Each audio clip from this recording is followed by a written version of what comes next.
3.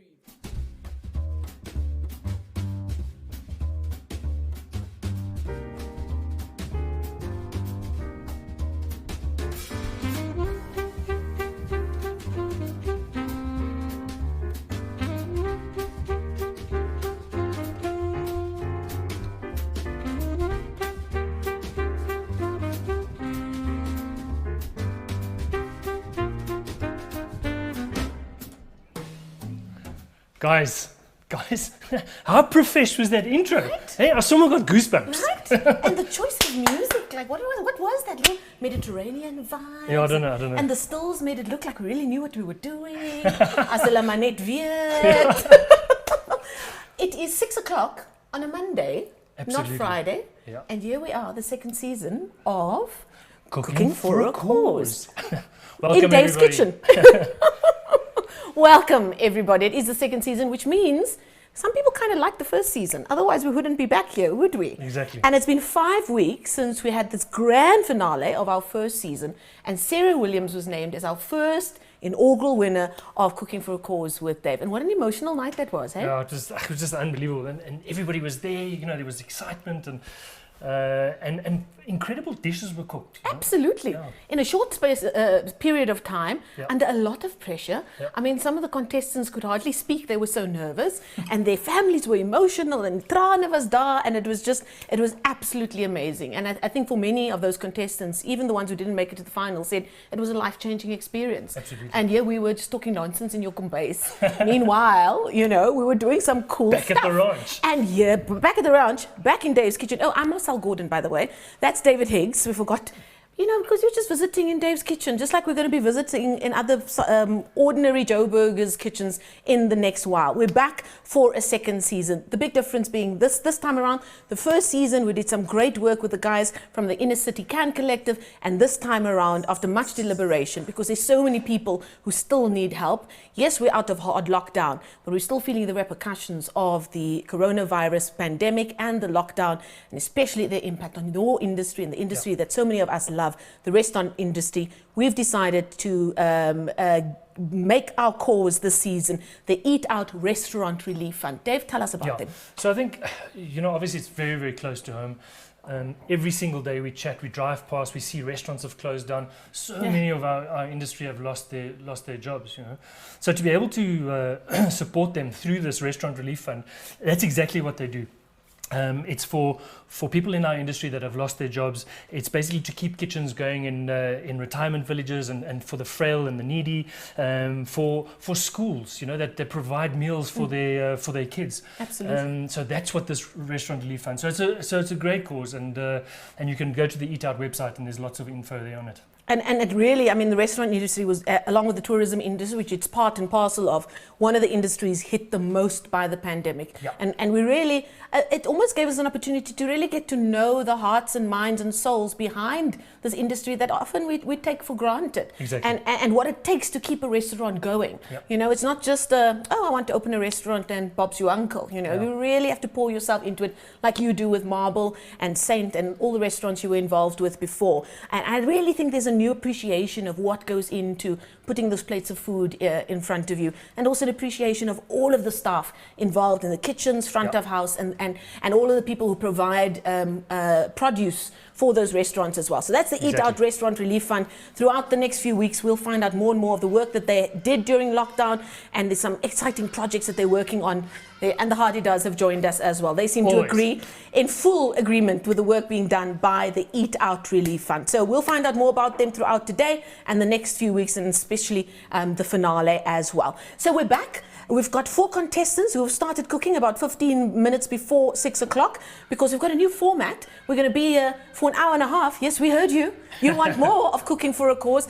And a bit of a dope on the side as well. We've got cocktails with George and David as part of it. We've also got Dave's Masterclass, which is especially sponsored by Food Lovers Eatery, one of our many partners who have really made it possible for us to be with you week in and week out. We'll find out about that in a little while. But first things first, David, I will find out about our contestants in a bit, but what ingredients have you given them this time around? So this time around, we can just actually head over here. Let me just take that away, just the wine. The wine.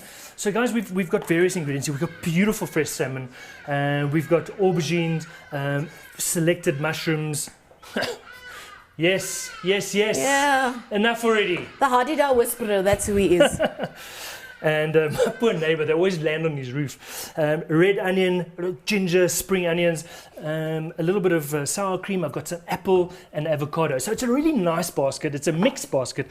So and nice for this weather as well. Exactly, light and fresh. So my masterclass is actually quite a cool little dish that we're going to put together. But those are essentially the ingredients that all the contestants have then got, and they've got 1 hour to put this meal together. They then, let's head over here. Yes. They then have to plate this on this yellow plate, and then it gets delivered by DHL to us about 20 minutes later. So yeah, that's pretty much it.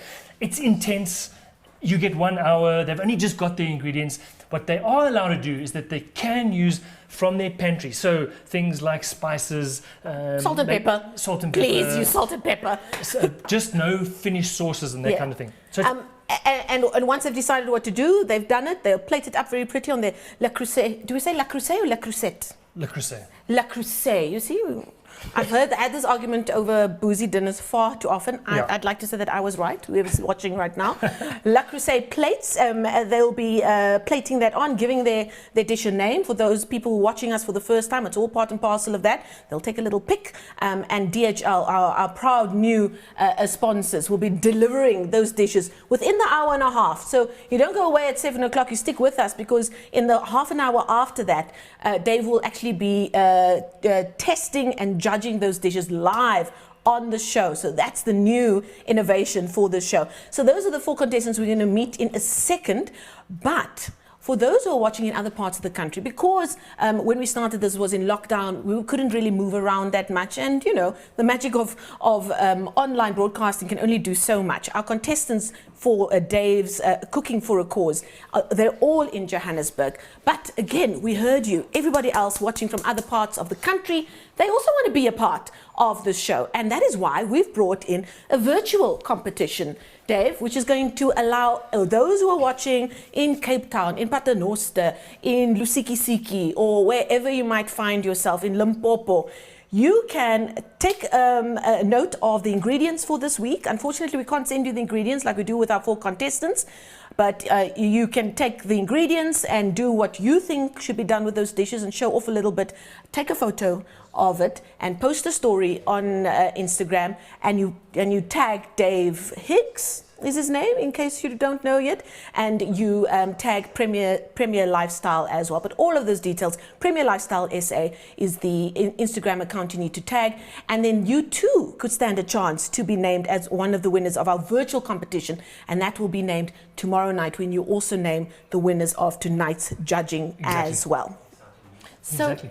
Yeah, and that's all of the exciting news for now. We'll give you more of the details a little later on. Our grand finale will, of course, be in about 4 or 5 weeks' time, and it will be at the Mille Experience kitchen as well. So we're really getting around, aren't we? We are. I've seen some pictures of that kitchen. It's pretty awesome. So that's the grand finale, but we've still got a long way to go. We've got some fascinating South Africans to meet along the way. And I think that is the perfect time for us to introduce our first contestant to you. Let's find out more about contestant number 1 in this season 2 of David Higgs's Cooking for a Cause, delivered by DHL. Let's find out about Lynette Mangoze. Hi there, I'm Lynette Mangoze.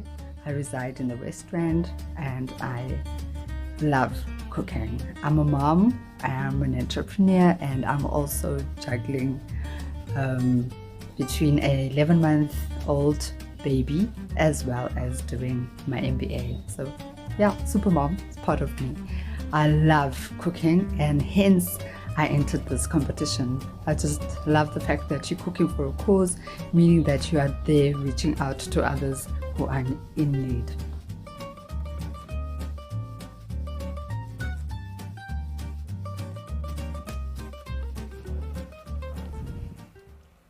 Right, that is, look how fancy we've become, since season 1. We've got proper little videos introducing all our contestants as well. You know, we don't rest here on Cooking for a Cause with David Higgs. Let's now go live via Zoom to find out how Lynette Mangoze is doing. We might have some trouble with our connection to her, just as I was bragging about how cool and innovative we are. Let's see if we can connect with Lynette in her very own kitchen, live via Zoom. Lynette, can you hear us? How is it going there in your kitchen? I can hear you. Can you hear me? Yes, indeed. Go ahead. But I'm not seeing you. Oh, that's okay, as long as we can hear you. Keep talking to us. We're going to establish our picture very, very soon. So tell us what you've decided with the ingredients that Dave has sent you. Okay, fabulous. Well, from my side, what I've decided to do, I actually got my husband to name the dish after I told him what I'm making, and it's called it salmon sparkle. Lynette, before you go any further, can you just ensure that you have started your video on your Zoom link? From what I know, it's normally on the bottom left. There should be a button that says start video. Can you perhaps just make sure that you've pressed that or clicked on it? Okay, do you want to leave this meeting and start another? No. No, don't leave the meeting. Just start video. It should be on the bottom left of your screen. It was there initially, but I don't know what has happened now. Meetings. Okay, is it still there? Can you see the start What video? happens if I log off and log back on? Oh, Just tell us, Lynette, just tell us okay, about tell your us dish. very quickly about your dish, and then we'll try and re-establish our link to you a little bit later. Okay, so what I'm doing is I've taken the aubergine and I'm pan frying it with some of the selected mushroom, and then I'm going to grill the salmon, which is basted in some sweet Indonesian soya sauce, and then I'm adding a spritz of avocado and sour cream puree. Oh, lovely. And Beautiful. is fish something you like to cook with, and does your family enjoy it? We love salmon. We love salmon. We love salmon. Now, Lynette, you in your little video introduced yourself as a super mom. I'm glad that you own that title, women power and all of that. Where does this love for cooking come from? Well, from the age of 13, I've been watching my mom and my aunts cook, and we were always no less than 13 people. Sure. So you had to learn cooking from an early age. So yeah, and on my own, I've learned to perfect it. And I suppose also when you're growing up in families like that, the thing that you learn from the previous generation is how to make a little go a long way, right? True, definitely. Until we have our own houses and we can afford to go and get salmon and all of these nice fancy things that we've gotten to love. Yes. Okay, Lynette, we're going to leave it there. Lynette, an entrepreneur, home executive, a super mom, as she calls it. She's got a baby. She's an MBA candidate, and she loves cooking, and she loves cooking with salmon. So we're quite keen to find out how that goes. An Indonesian sauce sounds interesting, sure, Dave? Sweet Indonesian sauce is lovely.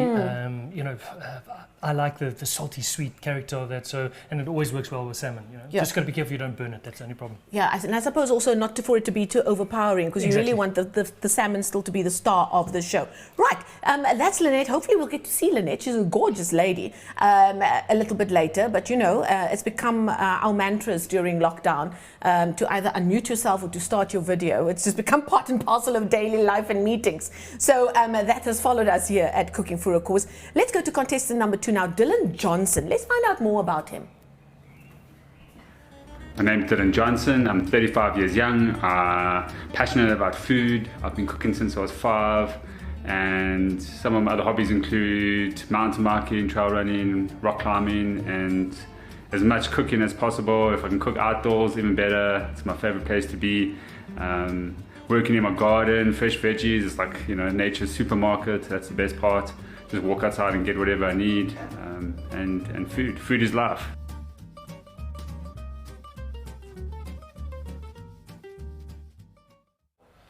Dylan, are you there, my friend? Where's Dylan? Talk to us. Dylan, can you hear us? I can hear you, yeah? Very good. I can't see you. Can you see us? Can you see me? There we go. Yes, my friend. What is that around your head? I thought that was part of the attire. I mean, you sent us an apron and it's cool. I said dress up the dog. I don't know. I said dress up the dog. Make the dog look pretty. DAWG there, right? What's that song? Tie the yellow ribbon around the old oak tree. Yeah, exactly. Dylan, I've got a question for you, my friend. What is your Instagram handle name? Chocolate Mountain Man. Okay, so just explain that to me, because I just have no idea how you would ever get to something Maybe you like that. shouldn't explain it. If it's, So I'm if it's passionate PG. about the outdoors. I love being outdoors. It's one of my favorite things to just be out in nature and like absorb all that like beautiful energy that you get from it. And then I'm actually a chocolatier, so I make chocolates all day. That's my trade. Yeah. Oh, really?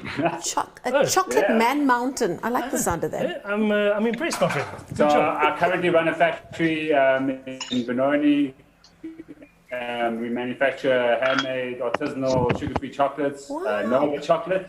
I don't know if you've heard of them. That's Very what I nice. do. Eh? Make Excellent. chocolate all day. Are you alone in that Pretty boring kitchen? job. Are you alone in that kitchen? Who's all? Oh, there we go. That's a wild one. There you go. I needed someone to, and that's Andre. This is the kitchen, the beautiful kitchen we get to use tonight. I'm the resident zebra. Nice work, my friend. I'm liking this. I'm liking it.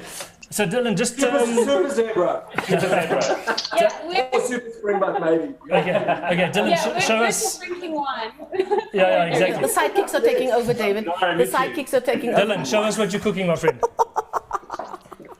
So what I've done, I've got some miso glazed aubergine with an apple. I'm going to do like a salad with that kind of vibe. And then I've done a scalloped king oyster mushroom, and then I'm going to be doing a salmon with some interesting things. It's going to get there. So I like it. do a white wine and ginger, more of like an Asian-inspired fusion, funky vibe. Beautiful. And Dylan, is this the kind of thing that you would knock up on a Monday or Tuesday night supper, or are you being a little bit fancy To be to honest, try and not impress really. David? I'm actually vegan, so I've been vegan Oh. for the past 2.5 years. So Okay. the dish is called So vegan fish. So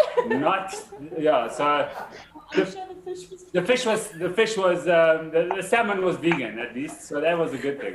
There you go. There you The go. salmon was vegan. Problem solved. He made a collection with his salmon and then come to an agreement that everything's going to be okay. I love it. Okay, Dylan, we're going to leave you to get at it. You have to control your stove as Thanks. well as your sidekicks there, so good luck to you, brother man.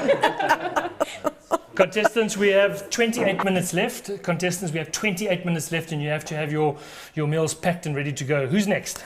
So, at that mark, with 28 minutes to go, and as we've learned since the season 1, time really does fly when you're having fun, but luckily we've got an extra half hour. But we definitely want to make sure we get to that fast enough so that you and George can make us some cocktails, because boy, do we need it, especially on a Monday night. Our third contestant is Taryn Ann Pauls. Let's find out more about her. Hi there, my name's Taryn and I currently reside in Allens Neck on the West Rand. I'm 35, single, and the proud mom to 3 beautiful fur babies. By day, I'm a social media content creator and a CEO of a non-profit organization, but by night, an avid foodie and home chef. I studied hospitality management with a keen interest in the culinary side and hope to one day own my own bistro/wine bar. So pick me to become your favorite contestant and let me dazzle your taste buds on a new culinary adventure.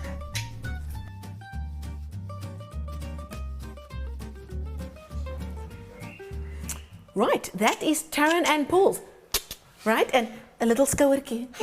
We need to talk like this when we talk to Taryn Ann. Let's cross over to Taryn Ann live in her kitchen, and there she is, looking very much in control. Although, is this the Taryn that was asking when you said, guys, let's get going, we've got 15 minutes before the start of the show, and all we heard was her saying, guys, how do I tag on this post, you know? And then you said, guys, you need to start cooking. The chef has spoken, you need to start cooking. Taryn, have you started cooking? How's things going there? I have, but luckily I did prep work, and also my dish is going to be super simple, because it's really Kakhart in Joburg, Yeah. and we can't be having like heavy food, so it needs to be cool and light and fresh and amazingness. Okay, so what have you decided? What's cool and light and fresh with your salmon? So we are making aubergine bacon. So aubergine, maple syrup, paprika, just nice and spicy and sweet. Nice. And then we're doing a quickly seared salmon, and we're going to cut those into beautiful little strips. We're going to just have the apple, and I'm going to use my this contraption thingy. I forget what its name is. Yeah. Just to cut up the apple so it's not grated. It still has a bite to it. So just fresh apple. We have done this amazing pickled avo. Beautiful. Yum. Oh, And beautiful dressing. And then I'm currently busy with my calamari mushrooms. Calamari. So they calamari mushrooms. that have just been put in a batter that, and then I actually made a dessert as well. Oh, wow. So I used every ingredient. Okay, so we've got aubergine bacon and we've got calamari Mushrooms. Everything. as well. But you said at the beginning it's going to be something light. But we've got some deep fried It is stuff there light. too. I like it. And who's I in like the it. All kitchen? very light. Who's Everything's in very the, light. and who's in the kitchen there with you, or are you talking to yourself Me, and myself, it goes? and I. Oh, so okay. But who's So I'm manning single. the? Like I said in my video, I made a point of that. Okay, but I do have 3 Yorkie babies. Very good. But Taryn, and who's manning the mixer that we keep hearing in the background No, there? it's one of the other contestants. It's not me. Oh, okay, but she is single. No, How I'm many times has she pedantic about mentioned that kind of now? stuff. Like a a few times. If you didn't hear Taryn the first time, she is single with a bit of a scoity. And Taryn, I find quite interesting that you decided to go on your own business-wise in the year 2020. You used to work in property and finance, and then you decided, right, that's it, I'm going on my own. But you seem to have all the energy that's kept you going through a very difficult year. Listen, it's not every day a good day. Some days I don't want to get out of bed. But luckily I have a lot of people who phone me and make sure that I am still looking at the bright side. Oh, great. Listen, 2020 I still believe is my year. I started an MPO with a friend of mine, and we did amazing stuff. And what does with your, a brand just new very MPO quickly, in what does your lockdown. MPO do? We fed many people. So that, I'm enjoying my life every day. I get to cook, I get to clean, I get to look fabulous. Well, there you go. You claim it. Okay, Taryn, you go, girl. Taryn Ann Pauls, 35. You're turning 35 on Sunday, so happy birthday ahead of time. And she's got quite a few elements going No, there it in was addition. yesterday. Oh, it was. Oh, this past yesterday. Sunday. Happy birthday! There you go. Thank And like you. you said, 2020 is your year. Taryn Cheers. Ann, we're going to leave you at it. We'll touch base with you a little bit later on. Energy for days is our Taryn Ann.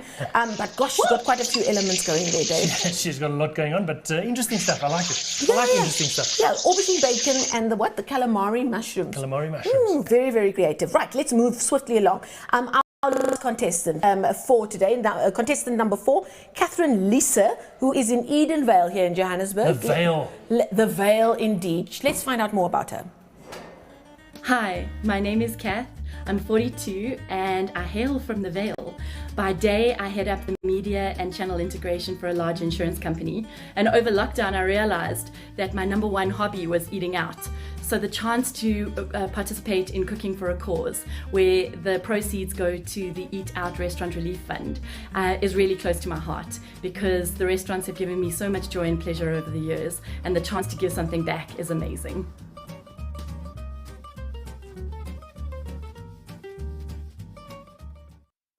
Right. Sublime. Catherine, are you there? Let's see where. I can hear her. How are you? Can you hear me? Where are you? Yes, There you are. There she is. There you go. I know that kitchen. you know this kitchen, David. Bloemetjies. Yeah, I love the roses. Nice touch. This was brought by a special friend. We have a special guest here today. Let's see.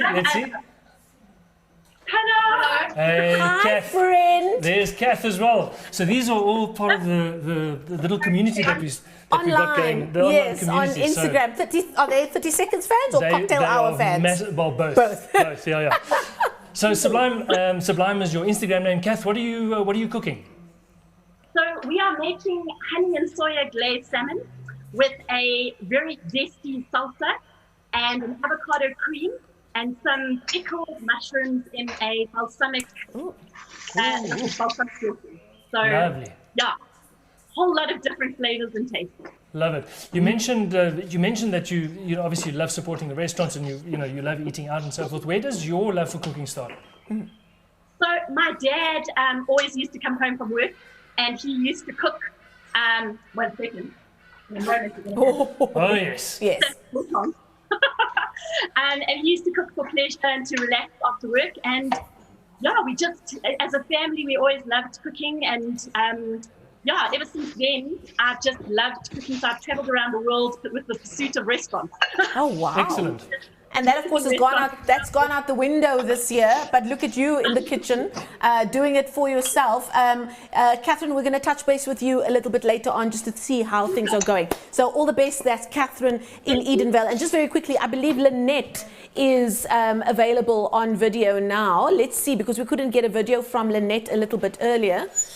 I was told we could speak to her, but it doesn't seem like we can't cross to her right now. We'll try and touch base with her a little bit later on. So, Dave, that sounds very interesting. David is getting ready for our masterclass, which, of course, is brought to us by Food Lovers Eatery, which has been one of our beloved partners here at Cooking for a Cause right from the very beginning. And they've stuck around, haven't they, David? And they've made sure that all of our ingredients are lovely and fresh, and they get to our contestants and, of course, to you as well. And that's why you're going to be able to give us a master class this time around. I am indeed. So over to you. What we thought with the last sort of series was that we wanted to do something that was sort of quick and easy for you to do at home, and not necessarily to take too much time. Okay, so this is a really, really quick dish. With those ingredients that the other contestants have got as well, and a couple of adidas that are going to add to the pot. So essentially what we're making, we're going to make a little broth of mushrooms. Now, the reason why mushrooms are so lekker in the broth, because they've got great flavor, so it makes it quite meaty. We're going to add a couple of thinly sliced aubergines into that, onion, garlic, ginger, lots of spring onions, and then we're going to season it with sesame oil and soy sauce. Really, really simple, really, really easy. We'll send through the recipes later in the week. You can actually buy the recipes, so we'll send through those later in the week. What we do, what the kick is here, what the lekker thing is here, is that we slice the salmon raw and we actually drop it into this hot broth, so it actually cooks as it's coming to the table. So it's quite cool, and we sprinkle it with a little chopped parsley and some spring onions. So it's a real quick one to do. So let's go over to the pot and get this started very, very quickly. So what you will notice, there we go. I've sliced my spring onions. I've sliced my red onion. I'm going to start off with the red onion into the pot. I'll just show you quickly what I'm doing there. So we start off with the red onion. Okay, that'll give us nice flavor. And we're going to soften the red onion before we start adding the it does really are a pain in the ass today. Before we add our mushroom and our aubergine to that, we're just going to soften that onion. Okay. So very, very, very quickly. Okay. Just get that on the heat. You see what I'm doing? Absolutely. Beautiful. So we just soften that up. And then into that, we drop our mushrooms. Now I've got a bit of shiitake here. I've got king oyster mushrooms. I've got the little, what do you call these? Little shimiji mushrooms. And these Asian mushrooms are very, very, they're lovely in broths. They add lots and lots of flavor. Oh, it smells so good. Yeah, it does smell lekker. Oh. Now this is quite a handy little thing. This is a microplane. So we're just going to add, contestants, you have 17 minutes left. We're just going to add some fresh ginger to this. Okay, there you go. Beautiful. If you've got some garlic, you could pop a little bit of garlic in there as well if you want to. Okay. So that's in. Very, very quick. Soften that up. And what I'm also going to do, and I'm just going to add a little bit of aubergine, the thinly sliced aubergine into that as well. So it's a real quick dish to make as well. Okay. This is actually a problem because you can't see my face, which is a problem. But I wish people could smell. Yeah. Oh, it smells so good. So I'm standing in front of the stove all the time, and I can't actually make contact with you, which I don't like at all. So I'll have to fix that for the next show. Okay, so while that is softening up, I'm just going to slice my salmon. And the salmon I'm slicing as thin as I possibly can, and we're just going to float that in that broth. Okay, nicely thinly sliced. Okay. We've got some lovely comments coming up as well, nice. Dave, which makes it lovely and interactive. Carlos says, love the colorful pots. Yeah. It's all about the aesthetic as well, David, in the kitchen. Absolutely. Not just about what's in the pot. So let's encourage our viewers as well. You can get involved in the chat there on the YouTube channel, on Dave's Kitchen on YouTube. We've got a live stream going there for Cooking for a Cause. And you can chat along with us throughout the show and give us your comments and what you think. Beautiful. We've got 15 minutes to go, David. Not for you, for our contestants. No, I'm just about done. So basically what we do is we just soften those ingredients. Remember, we've got the onion, we've got ginger, we've got garlic, we've got the mushrooms, the selected mushrooms, and then the lovely thinly sliced aubergine. To that, we just add if you've got a vegetable stock, that's great. And just cover those vegetables with a bit of water. And then what we'll do is, as soon as that comes up to the boil, we're going to then season it with our, and you want it to keep it nice and, it must be a lot of veg in this liquid. Okay, so just over there, and then we season it with soy sauce. Okay, I will give you the ingredients. I'm going to put some sesame oil into that as well. That's if you can remember the... Oh my goodness. Yes. Did it pop right out? Oh my goodness. So what we're having is having a sesame oil stock. Right. Oh my and goodness. Sesame oil is so potent, hey David? That's okay. That's okay. Yeah, beautiful. It's going to be very nutty in flavor, right? Very nutty in flavor. Yes. So don't glug any of the let's just give that a taste. Because normally it's a klein gaatjie there, hey? Oh, it's actually fine. Oh, that's lovely. Okay, so we've got the soy sauce and sesame broth going. That's going to soften up lovely. Then what we do, we've got spring onion, and then we've got coriander that we're just going to add with a squeeze of lime and the salmon. Okay, so we're going to go back to the contestants. I want to see what they're doing, and then what I'll do is I'll stop talking in my ear. So it's fucking oaks. They just keep shouting at me in my ear. They're talking to me, I'm David. not listening to you. David, they're talking to me. They're talking to me. That's a comment from Javier. I think I'm saying that correctly. Beautiful wife, Dylan. Go, Dylan and Leanne. Wie is dit? So we've got our stock ready. We've got our salmon sliced. And literally, that's how quick it was. It literally takes 5 to 10 minutes to make this thing. It's so easy. We're going to finish it off with spring onion. That'll be nice and fresh. Fresh coriander. And then we've also got some lime juice that will just squeeze into that. But the salmon, the beauty of the salmon is you just literally float it in raw. And it actually cooks as it's going to the table. So there it is. I'll plate it for you just now. But let's go to the contestants. What are the contestants doing? They are busy cooking. And I just want to double check. Is Lynette's video working? Or do we still need to give it a little bit of time, guys? Okay, fantastic. We'll get to see Lynette very quickly. I don't know how I'm going to concentrate now because the smell of that broth is just amazing. Delicious. Let's go to Lynette Mangoze, our first contestant, and let's hope we can see her. There she is. Hello, Lynette. We can finally see you. Listen, yes, hi, how are you doing? Good. Thank you so much again for joining us as our first contestant. Now, one of the things that stood out when you told us about what you're going to be doing with your ingredients was an Indonesian sauce of some kind you were making. How are things going since we last spoke? Well, I'm done. I'm about to plate, actually. Oh, wow. She's ready to plate. Yes. Can we see? Can you zoom in there for us? Can you bring your plate closer to your camera? Okay. Maybe that's a bit easier. This is my... Oh, can you see this? The This Le is my Creuset plate. avocado. Yes. Yes.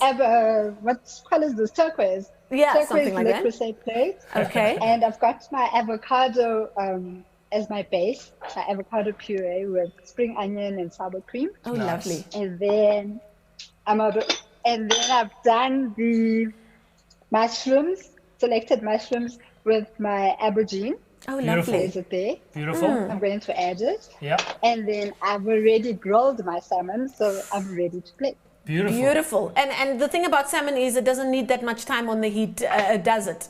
So that's why I suppose you're Not also at all. ready to go. You're ready to go. And Where's the family? Where's everybody? or is it it's bath time? It's bath time. And baby's sleeping. Baby's sleeping. Oh, you Baby's see? sleeping. You've Oh. trained them well, Lynette. You've trained them well because I wanted to know what does the family think about what you decided to do with the ingredients because you said they love salmon. So I'm sure that the family would have had an opinion of what you decided to do with the ingredients.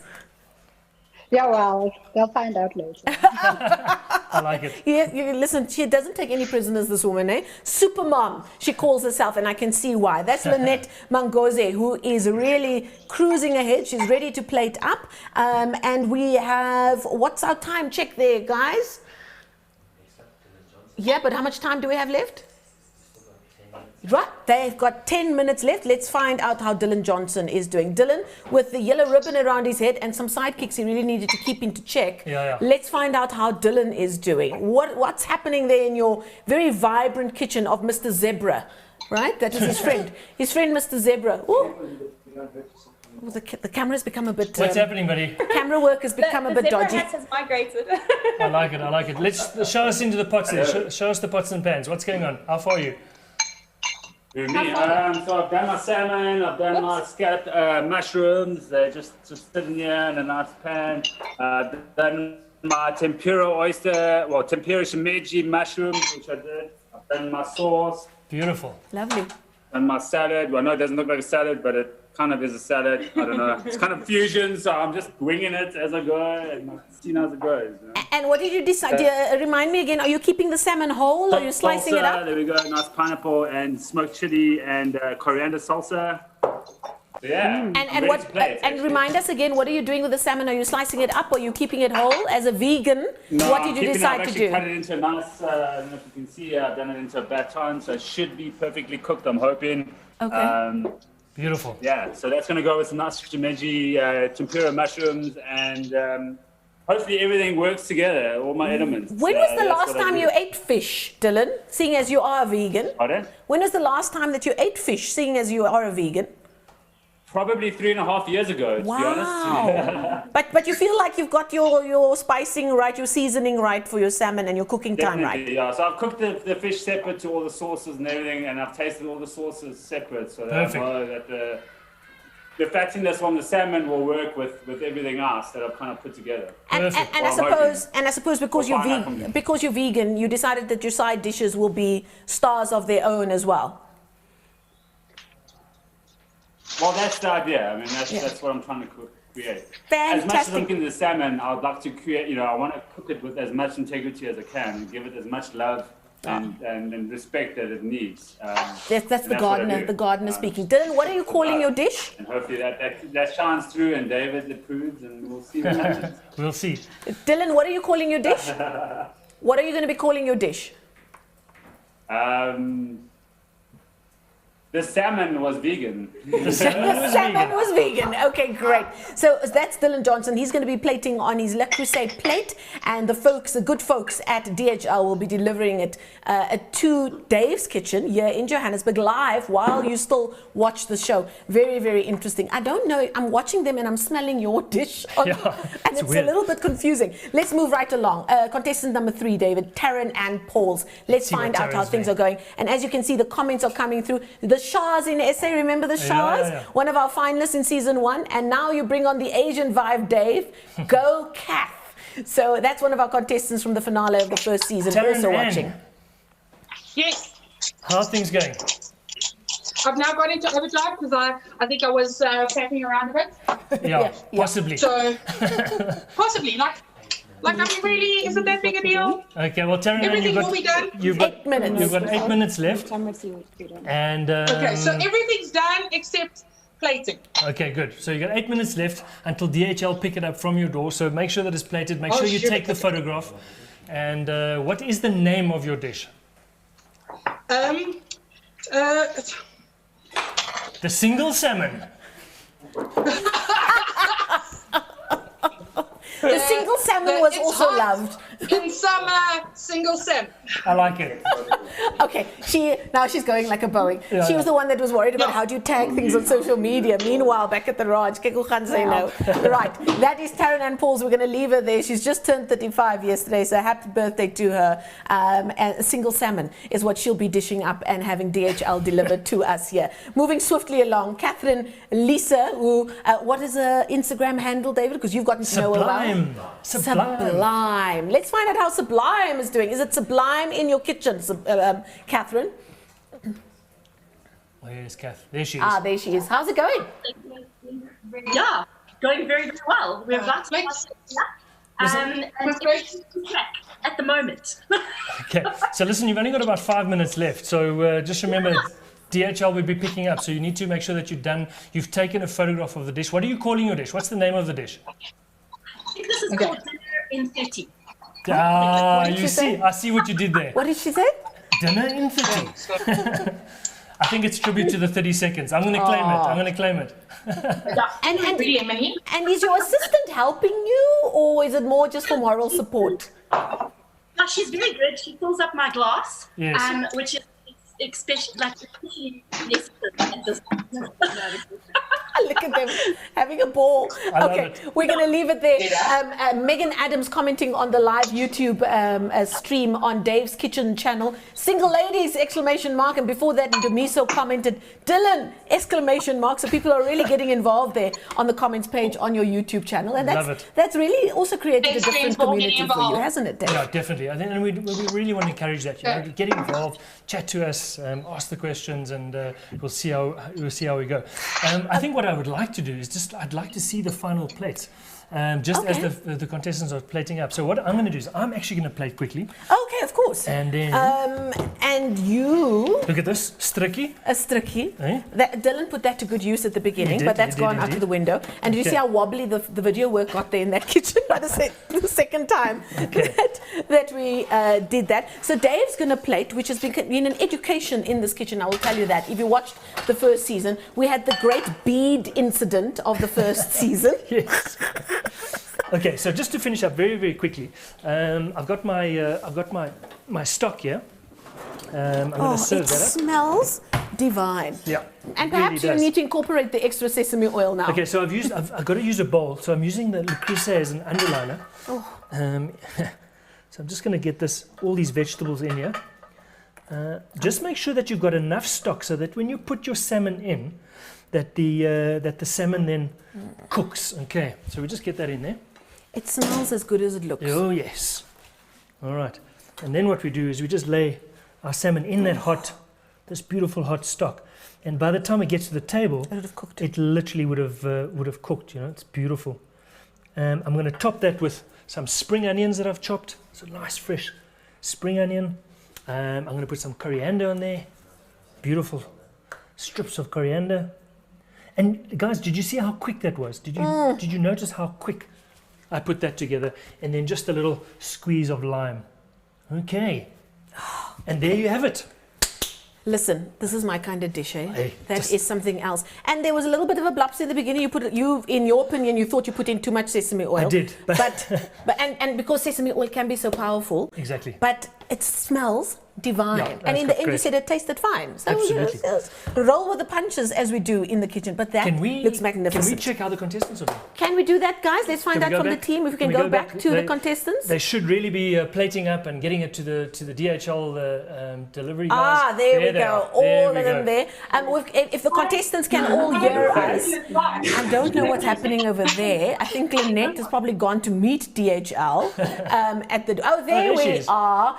Okay, guys, we just want to have perhaps. If you, look, they are going like Boeings in their kitchens. Lynette, you said that you were quite close to plating. Could you perhaps show us what your plate looks like? Okay. Because the others are still very busy. And I've Dylan, just covered mine. Okay. okay, that's fine. Yes, but Beautiful. Bionikis. I can remove the lid. No. You wanted to remove the lid? No, No, it's fine. Don't worry. It's fine. Leave it at that. Dylan, can you show us your plate? Because you seem to be done and ready to I go. can, yeah. Look at the proper herbs and stuff he's Yes, got my there. friend.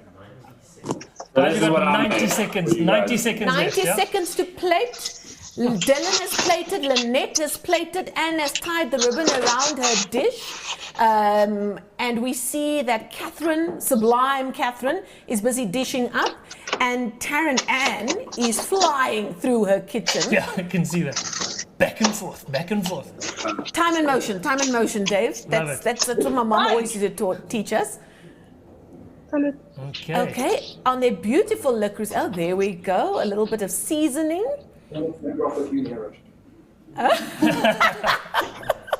You have And a little bit 1 of minute flair. left, 60 seconds left.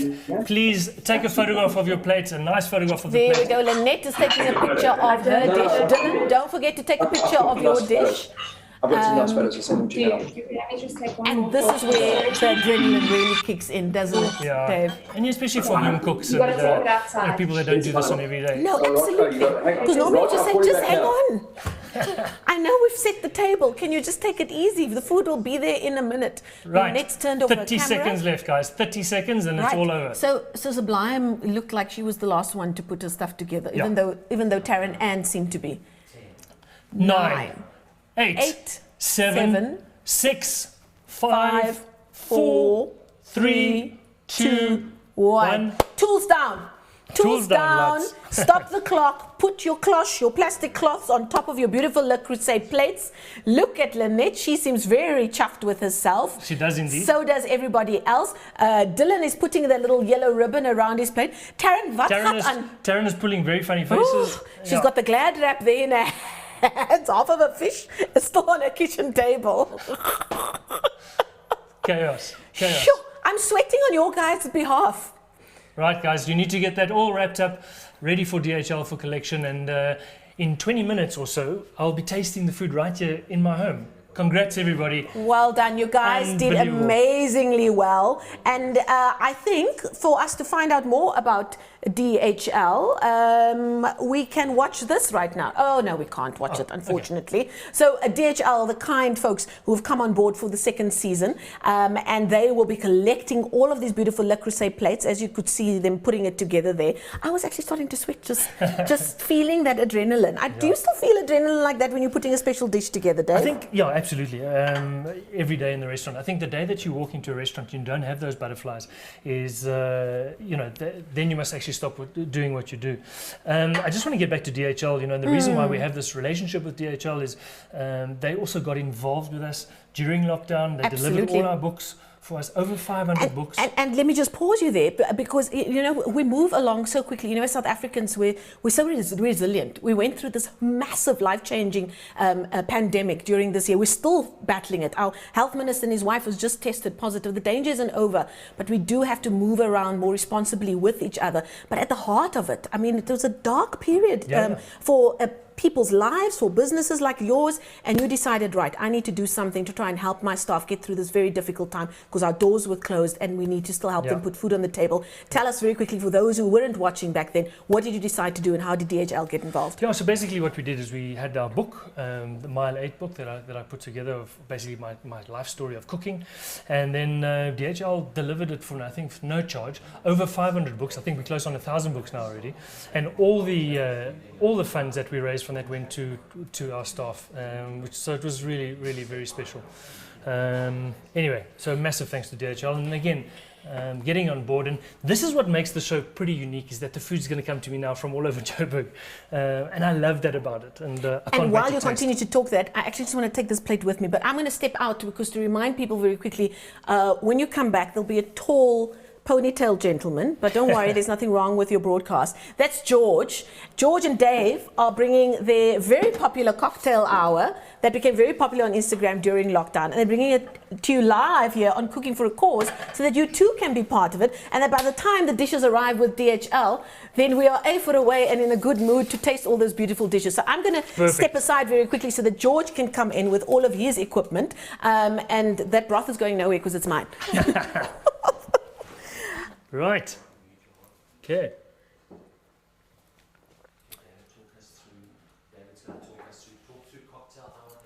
So guys, basically what's going to happen now is while we're waiting for the food to arrive, cocktail hour wasn't really able to carry on, and obviously we go back to work, and we've got all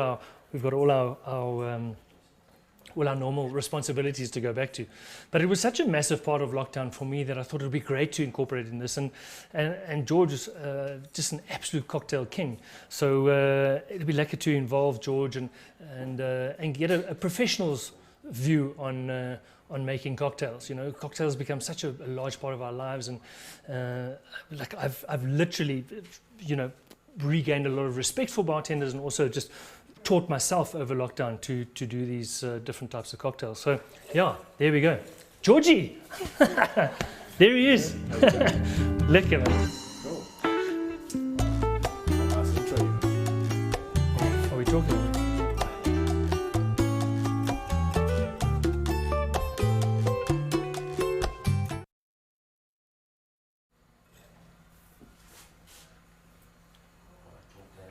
Okay, so there we have it. That is George Hunter. Georgie, welcome. Nice to have you on the show.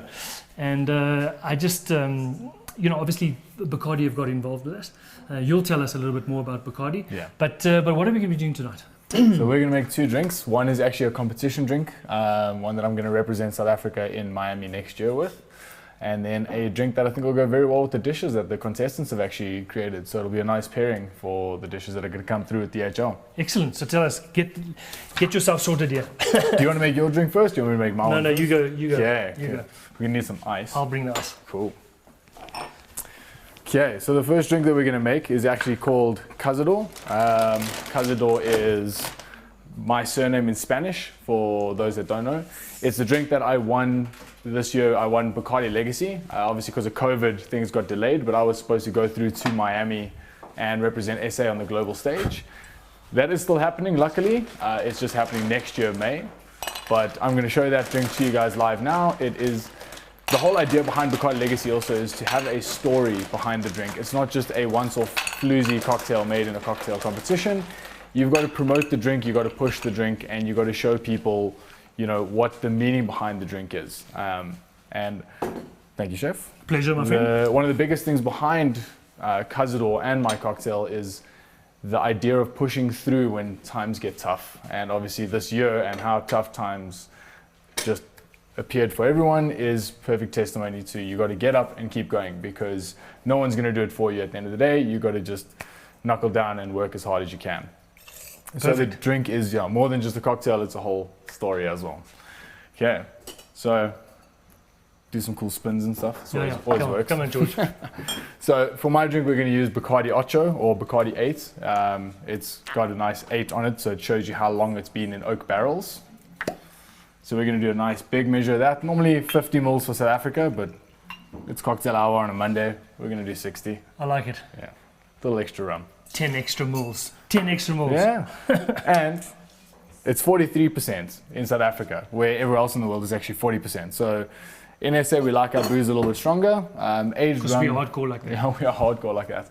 And a big thing with aged rums, I think rum in South Africa has had a bad reputation for quite a while, but aged rums are not necessarily the rum that people associate with 10, 15 years ago. Aged rums right now are a idea of quality and consistency. That's why we have aged rums. So we'll get more into aged rums with your drink as well. Perfect. Okay. All right, so we got 60 mils of rum. Yeah, of Bacardi Ocho, a good 8-year-old rum. Very good. Okay, and then one of my favorite ingredients, fresh lime juice. What do you call this thing? A Mexican elbow. It's called a Mexican elbow, yeah. I mean, this is like... Oh yeah, it's a real, it's a proper... but that one's for like industry use. Okay. To go through lots of... So half a shot of lime, or we're going with a full shot? We're going with a full shot. Full shot of lime. So essentially what that would be a full lime. You'll be getting the recipes, by the way. Yes. Okay, profesh. Yay for cocktail. Bridgie!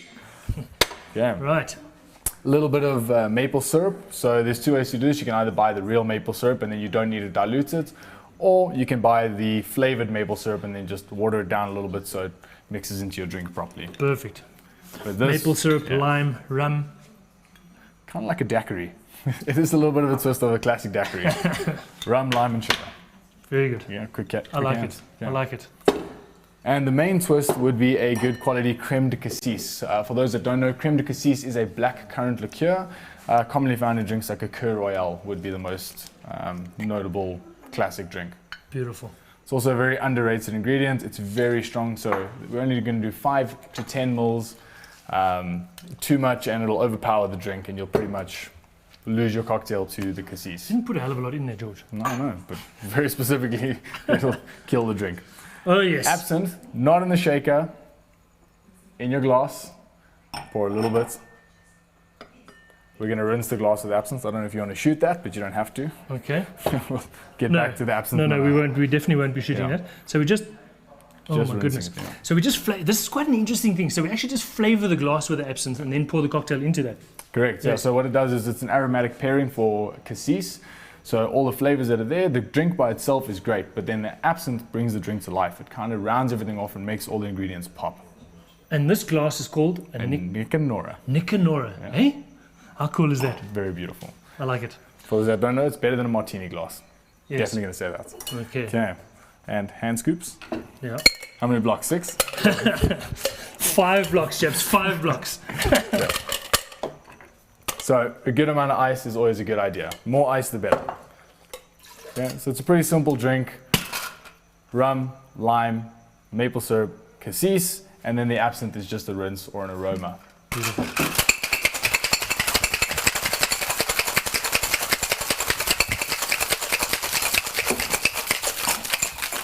For those that have cocktail equipment at home and you want to know how long to shake, when your left hand gets cold or your non-dominant hand gets cold, that means your cocktail is ready to strain. Okay. Can you believe I didn't down the absinthe? I actually put it responsibly, put it back into the glass. It's Monday cocktail hour. Yeah. Monday cocktail hour. Easy, easy. Oh, that looks great. So this is called the Cazador. Cazador, yeah. Cazador, guys.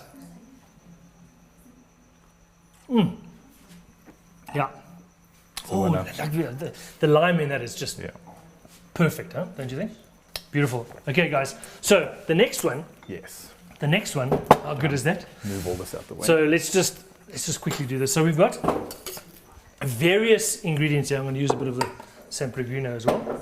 So we've got various ingredients here. What glass do we need for this, George? We need a long glass or a highball glass. A highball glass. Yeah. I've got my ice. And we need a shaker. Do we need a shaker? Yes, you do need a shaker. I need a shaker. Strainer as well if you have one. Yes. Yeah. Beautiful. And a highball glass. Right, chaps. Nice. So, George is going to talk us through what is the name of this cocktail? Quattro Espumoso, which means which Quattro is for the Bacardi. It's a new addition to their portfolio in South Africa. It's a 4-year-old rum. So obviously, again, aged rums are growing in South Africa, and Bacardi have got the Quattro, the Ocho, and the Diaz. For those that don't speak Spanish, it is 4 years, 8 years, and 10-year-old rum. A nice big measure. Big measure. A big measure. So we're going in with a. You'll notice my technique. Okay, just between the little. Okay, you see there from the back of the hand, the sleight of hand, 1 or 2. No, just one. Just one. Yeah, well, it's a big double. Yeah. It was a big double. Okay. Not a Dave's double on Monday. Not a Dave's double on a Monday. Okay. We're going in with a pineapple syrup. Yeah. Syrup, which is.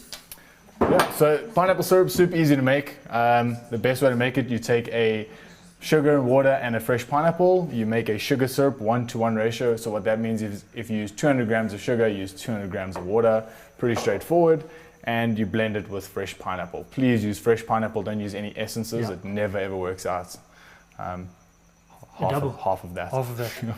Okay. Perfect. Mm. Must it's be lovely. Very sweet. Okay. And then fresh a little lime bit of juice. And some. And you do the sherry, just like 10 mils of sherry. 10 mils of sherry. I'm just gonna freehand the sherry. Yeah. Check the screen. Bam. Okay, check the screen. Are we checking the screen? Dave, drink the absinthe. Yeah, Bridgie. Yeah, don't get me started. Yeah. All right. And that's a pretty high ABV absinthe as well. So maybe on Friday night.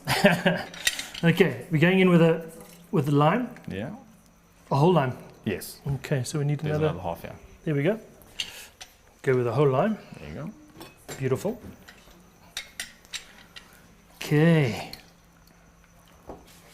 Yeah, and then the Dave's 5 blocks of ice, so that's in. Ice is in already. You're good to go. Then yeah.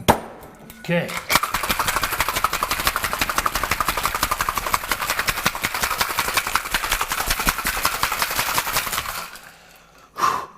It's quite warm. Dave, more than 5 blocks. I put in 6. It's a Monday. Okay. See, Grant's saying that we're starting the weekend on Mondays. It's actually an industry weekend because most bartenders and chefs don't work on Mondays. So exactly. It's our Sunday. Okay, so there we go. Nice. And then what we do is I guess we're putting ice in here, yeah? Yes, definitely. All right, so the ice blocks go in. Excuse my hands, but... we're not that clean. We know. Relatively. Okay. Yeah, they're just going to strain that straight over the ice. Right.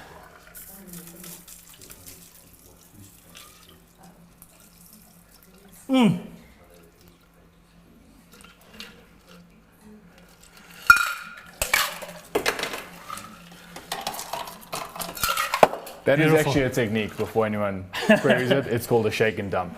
a shake and dump. It happens a lot with tiki cocktails. And then we we top it up with sparkling water. That's the one. Okay. Perfect. And then bitters. You're going to float some chocolate bitters on top.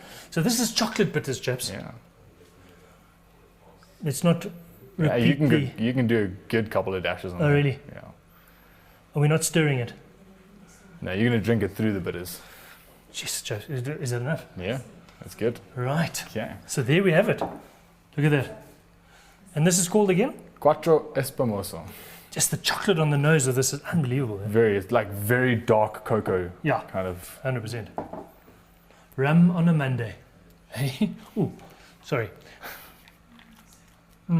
Always down for cocktail hour. Oh, it's delicious.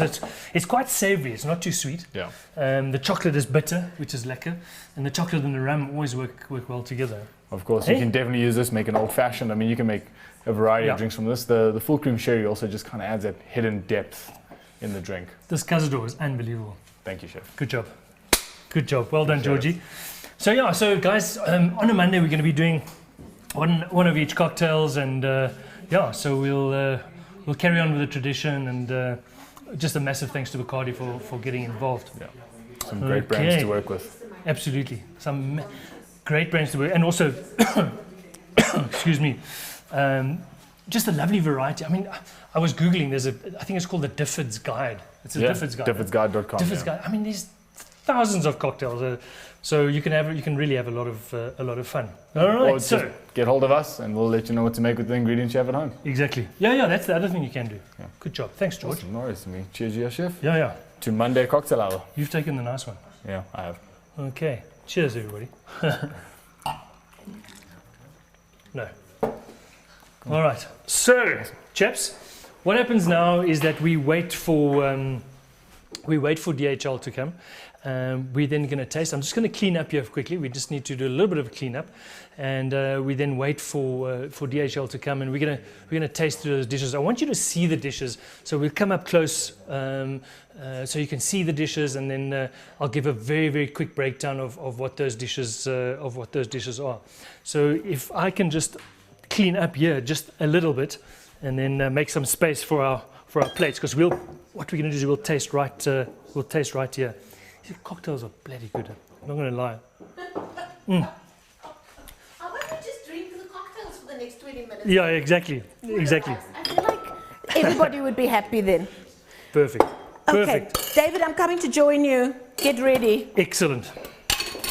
Listen, so that cocktail, I missed a lot of the cocktail hours during lockdown, because that was always on a Friday night, and I had to be up early the next morning for work. And watching it live was actually quite an experience. You guys are so serious about it. You just keep cleaning. I'm just going to keep talking. No. Like, I mean, I think the thing with cocktails is, it's such a big part of all our life. Everybody always has a skimmer kelkie. A skimmer kelkie. Yes. So everybody always has a little skimmer kelkie, but it's quite lekker to be able to understand a little bit better, and the beautiful sort of transition between making the cocktails and then the input that the people are giving, and then eventually people were making cocktails as they were. And also what was nice is, I mean, as much as we've got George, who's like this world-traveled cocktail master, he's not precious about it. And I heard him, when we were preparing for tonight's thing, he wasn't, people must just use what they have, Absolutely. and he's quite open to people being creative, even though he's got all this vast knowledge, which was great about lockdown. And also, it fitted quite nicely with your, the DNA that you were sort of bringing across during lockdown, and telling people, listen, if you don't have this kind of fancy onion or this kind of fancy herb, use whatever you have. And do you think that's people have taken that to heart and are a bit more confident? I think so. One of the things that I'm very, very sort of, I don't want to say passionate about, but one of the things that I really try and emphasize to people, and especially with my book, because people say just the recipes are very difficult in your book, but any recipe book that you buy should be an inspiration. So it's not about copying exactly what you see in the book and everything else. Look at the pictures, Oh, geez, that looks amazing. It's butternut, it's lamb, it's a bit of this. I can do my own version of this dish. Do your own version. Play with it. Use the recipe as a bit of a guideline. You don't need to stick to things as they are. People are intimidated by recipes. So yes, absolutely. Yeah. I will admit, however, it is nice sometimes. And during lockdown, it became a little monotonous after a while. And I remember saying to my partner Liam mediums. It's like, okay, what are we going to do? Something different. We feel clear. Okay, we did nachos 2 weeks ago and can't do.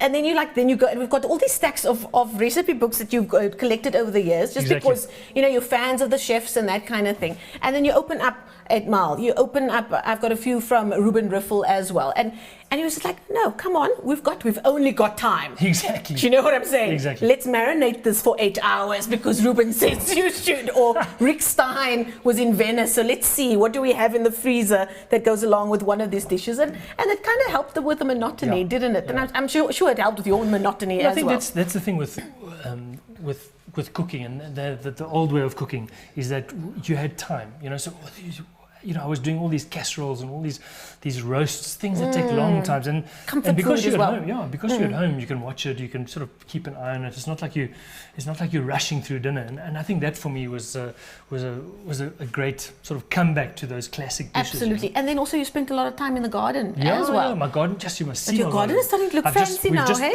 We've just planted the summer crops. Yeah, but you got some fancy expert people in just to help it along a little bit. No. Yeah. Now at the end, though. These fingers are definitely not green. I can tell you that much.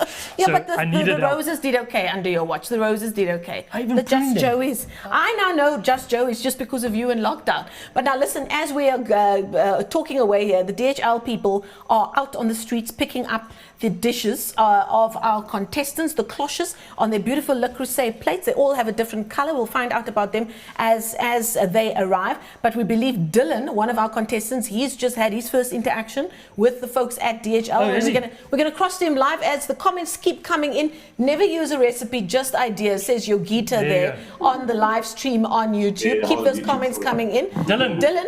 Kijk eens, Dylan is lekker aan by the looks of it. Dylan, how did things go with the DHL folks? Very, very smooth. They were 4 minutes early. 5 minutes early. Put a bit of pressure on me, but nothing about a wine can't do you still have wine left? So, yeah. Do you still have wine left? Yeah, we got a supply. So Dylan, just a quick thing, Dylan. How to cook under pressure and to put yourself under pressure like that. I mean, did you enjoy the experience? Was it fun? Like, how did you find it? I love cooking, so food is my passion. I mean, I've been in the kitchen. I think if I wasn't born in the kitchen, then I wasn't. This is my life. I mean, I love food. So food makes me happy. And we were just talking about everybody taking up gardening now during lockdown, but that's been a big part of your life for a long time already as well, right? Definitely, planting and growing all my own veggies, and I mean that for me, it's just something you can't beat the supermarkets. You walk into your garden and pick some fresh basil or fresh tomatoes and cook with that. There's nothing better. It's just tasty. You know how much effort's gone into it. So for me, I love it. It's my passion. I think once. This thing in my ear. Leave it out of the ear. No, I'll let me manage just tell the you. voices in the ear. This thing in my ear. So one of the big things that I began to understand about during lockdown was the amount of waste that I was creating. I was on my own cooking. Yeah. Yes, I was cooking big meals and so forth, and the security teams outside were very happy to be eating. But the amount of plastic and waste that we I couldn't believe it. Yeah. And that was one of the big things with the veg garden. Like, come on, guys, you don't need a big packet of plastic to pack a little bit of herbs in. So I've really tried to encourage a lot of people that watch the shows and so forth to basically grow their own veg. And it's not that difficult, Dylan, is it? Well, no. I mean, for instance, look at this. These are some microgreens that we grew. Oh wow! 14 days, micro sprouts from start. I mean, pretty decent. And then you have to find every dish possible to use it. What are you going to do with all of that? You're going to have the runs tomorrow. Eat it. Don't eat all of that. Yeah. Being vegan, I suppose this is lots of protein and good for me. So. Absolutely. Yeah, those are. Look at him. Did he just do that? You are the goat, my friend. You are the goat. He is quite literally. Excellent. Who else have we got on? Okay, so let's go, Dylan. Dylan, off you go. Enjoy what's left of your wine. And what's also good is during lockdown, we've heard more and more of our bigger retailers really putting their money where their mouths are about their packaging and realizing, what a contributing factor that is. I mean, a few just come to mind immediately about how they're trying to be more responsible, because we've all saw the amount of packaging. I mean, my recycling, I've got 2 bags of recycling every week with plastic and 1 small black bag of other waste as well. Let's find out now very quickly. Taryn Ann was one of our characters who was flying through that kitchen in the last 10 minutes because the clock really caught up with her. Taryn, have you been able to, there you've got your beautiful bottle of Boschendal wines, one of our lovely partners here at Cooking for a Cause in the 2nd season. How are you feeling? You had a hectic time in those last 5 minutes. I've always said I work better under pressure, but I don't think that's true. So it's not exactly what I wanted to give you, but hopefully, as you said, the taste is what counts, and it should taste great. Beautiful. We're looking forward to it. Really are looking forward. Did you enjoy the experience? I mean, did you? I know that you said you don't know about the pressure, but you enjoyed it. No. It was Shanana. It was legit. So I loved every minute of it. I like to be in front of the camera, so the opportunity to do that. Could have fooled us. But also, I'm very home proud. So the fact that I can show off my home, I can show off my skills, and also then I can cook, which is one of my biggest passions. I just don't. I don't do it. So I mean, I'm single, so I cook for myself every now and again. But most of the time, well done, Dylan. It's super. Nice. Taryn, I don't understand why you signal. I mean, the cooking, the personality, it's all there. So single salmon is the last single salmon you're making. I'm telling you now. I'm telling you now. Thank you so much for being a part of it. So Taryn has had the guys from DHL visit, and they've picked up her plate. And they picked up as well. I'm going to check on the gate. Yeah, maybe that's a good idea. We are, if you've just joined us and are watching for the first time, we're actually broadcasting live from David Higgs's kitchen, yes? From his kitchen. It's the only reason I agreed to be a part of the show, and his microphone is on. So just a reminder as he goes to check if the DHL folks have started arriving. Did you find your keys? Did you hear that? Yes, we did. The beauty of live broadcasting online. Sorry. Sorry, not sorry. So we're in David Higgs's kitchen, and those who have visited him in his beautiful restaurants, Marble and Saint, and the ones he had, DHL is there. Did you hear that? If you're not hearing the hadi-das, you are hearing the bells at Higgs. Casa a Higgs is where we are, and the first few plates, it seems, has arrived to the glory of the folks at DHL. Cooking for a Cause delivered to you by DHL. They've decided to come on board officially as partners, and of course they've been partners with David in various projects that he's taken on during lockdown, and are very, very close to his heart, and are always there to support him. And this time around, they've been taking the ingredients to our contestants, the 4 contestants we've heard today: Lynette, Dylan, Taryn, Ann, as well as Catherine, and they then delivered the ingredients to them, and now they've picked up the plates, the beautiful plates from Le Creuset that they have plated for us. They've plated up nicely with a yellow ribbon, and what we have that's new in this show for this season is that instead of just having an hour and David judging the plates off camera, he's going to be judging the plates on camera. So we've added a little bit more of spice so that you can see exactly what goes into judging these plates. From what I understand, however, the winner for every week will only be announced on Tuesday, live on David's Instagram at 6 o'clock. And it will be the winner of this cook-off as well as our virtual competition. So go on to David's Instagram account, go on to Premier Lifestyle SA's Instagram account for those details, because those of you who are watching the show from other parts of South Africa, you can also take part in this week's competition. Go online, check what the ingredients are, cook your dish, take a photo, tag Premier Lifestyle SA, tag David Higgs, and he'll announce you as our virtual winner next week, along with the winner of tonight's show. But without further ado, we've got our first box arriving from the good folks at DHL. Intabisi is here. Yeah! How exciting! Look who's here, guys. Intabisi is here with his box from Dylan. Dylan, your food has arrived, my friend. Was that quite exciting to do? Have you ever had to pick up a dish that was just made? Very challenging. Very challenging. Was it very challenging not to eat the food on the way, right? And Jabisi says, I had to drive very carefully. So that it doesn't move around. Jabisi, thank you so Thank you, my much. friend. We wouldn't be able to handle with care. handle with care. That's the folks at DHL. Thank you my so friend. much. Cheers, buddy. Thank you Here we so go. much. Here's the keys for the Oh, gate. he needs the keys, otherwise Right, he's going to be guys, so stuck here. Dylan's food has arrived. This is very exciting, goosebump stuff. Dylan, let's see what you got for us, buddy. What was Dylan's name again? Dylan Johnson. No, the name of his plate. Oh, no. The salmon was vegan. Vegan salmon. The salmon was vegan. The salmon was vegan, or something like that. Okay, so we're going to try and get a close-up of this. Let's ask our friend on the camera there. The blue plate is from Dylan. His blue Le Creuset plate. Oh my goodness. Hey? Wow. Dylan, my friend. Still hot. Plate is warm. Was die Unbelievable. mes en vorke? There we go. Let's just try and get that in for you. Am I using the Tempura right? mushrooms. Bit of a salsa going on there. There's a bit of a pineapple salsa on there. Sprouts. and then that lovely aubergine that he's got on the side. So there we go.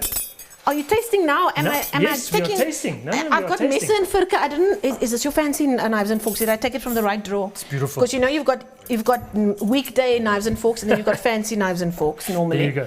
Okay. Okay, so we're just gonna get stuck in here, and basically we're not gonna decide who wins. I'll only announce that tomorrow. But we're gonna tuck in and we're gonna make a few notes, and we'll just talk to you as we go through it. So we got a bit of a tempura mushroom over there. The salmon is beautifully cooked. Sometimes, people also with salmon, when it comes to salmon, people say, they like it seared or so forth. But when that fat cooks down in the salmon, because salmon is quite fatty, it adds to flavor. So I like it medium to well, even sometimes. Not well done, but so forth. So the salmon, absolutely beautifully cooked, nice and pink. For a vegan, For a vegan, my friend. Well done. And look at the knife work on the mushrooms here. Show off. Beautiful, yeah. Let's just show the beautifully scored mushrooms. Okay, they're like little scallops almost. All right. I can't remember what. That was the aubergine. Very salty on the aubergine. There was miso. That's what with the it was. aubergine. Quite salty, but I think you've got to eat it together with the fish. And then, right. Has the skin been kept on there? The skin is on. What I would do next time, Dylan, is just keep that skin crisp by serving it the other way around. Other way around, yeah. So that because there's a crispy salmon skin you cannot beat it, hey? What's nice is that we've got this miso. Dylan, are you there, my friend? He's watching? Yeah, I'm here. Give him a wine. Very good. So we got this beautiful miso aubergine. Just tell me what you did here. It's quite salty. What have you done there? Yeah, I thought it would complement the fattiness of the salmon because the salmon's quite fatty. So if you eat it together with the salmon and the pineapple, hopefully the combination would work pretty well. It does work. That's what I was going for. And what the pineapple, the saltiness, What the pineapple does, it actually cleans up quite nicely. So you got this miso aubergine with a clean pineapple. So it really is great. And then obviously the crispy mushrooms. Love the dish.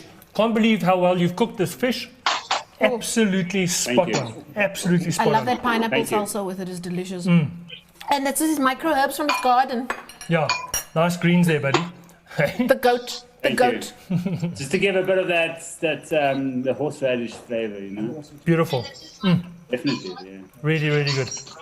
Very nice. Dylan, well done, my friend. I'm eating this food. It's still hot. And thanks to the folks at DHL. Absolutely. For getting it all to us here and on this beautiful Le Creuset plate. And well done to the sidekicks. What are you feeding them? Seeing as you've sent this to Dave, what are you guys eating tonight? Some mostly wine, but we got some liquid to go for just now. Liquid diet. A liquid main. Liquid diet. That's how we roll. Listen, you guys are having a proper Monday night, eh? A proper Monday night. Hello. Okay, Dylan Johnson and his band of merry sidekicks. Thank you so much for joining us and for being such a great sport. Dylan will, of course, be one of the people tuning in at 6 o'clock tomorrow live on David Higgs's Instagram page when he'll be announcing who the winners are of this competition tonight. We'll go through to our finale at the Melee Kitchen Experience. And then we'll also be announcing the winner of the virtual competition. And as you can see, we've still got our comments coming through. But let's find out more about our new partners at Melee, who decided that they want to host our grand finale in a few weeks' time. Let's find out more about them. I don't know. I have a deep drive inside me to go where nobody has gone before.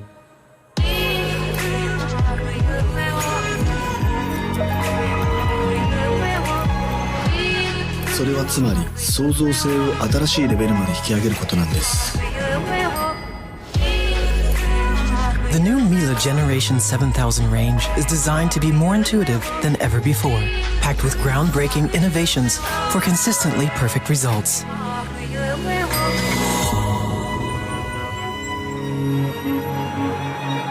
When technology is this intuitive, true creativity can really start to flow.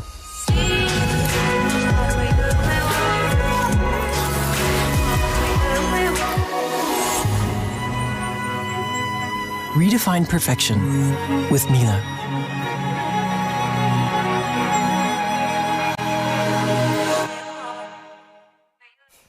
Right, that's what we know about our new partners at Melee, who will be hosting our grand finale in just a few weeks' time. And those of you who watched the finale of the first season will know what an emotional affair it ended up being, because really people, ordinary cooks who go about their daily lives, cooking for those that they love every day, but finally putting their hearts out there for somebody like David Higgs to judge them, as only David can, in the most loving and caring way, as he does. He's not normally like that in his own kitchen.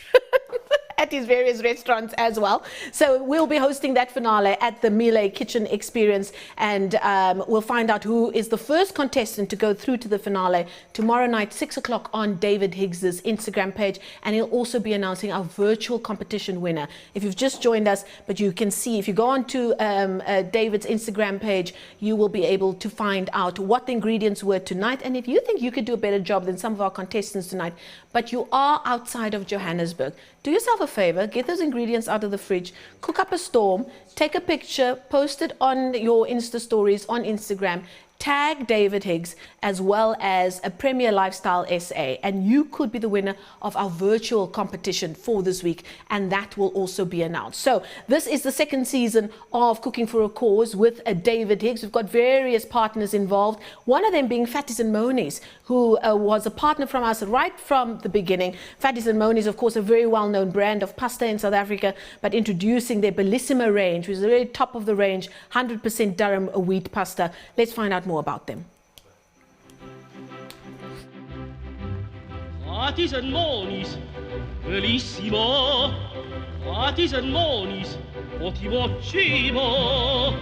Tagliatelle, farfalle, linguini. When life inspires you to create, Bellissimo will give you the freedom to. Introducing the new premium quality pasta range from Fatties and Monies. Bravo, David.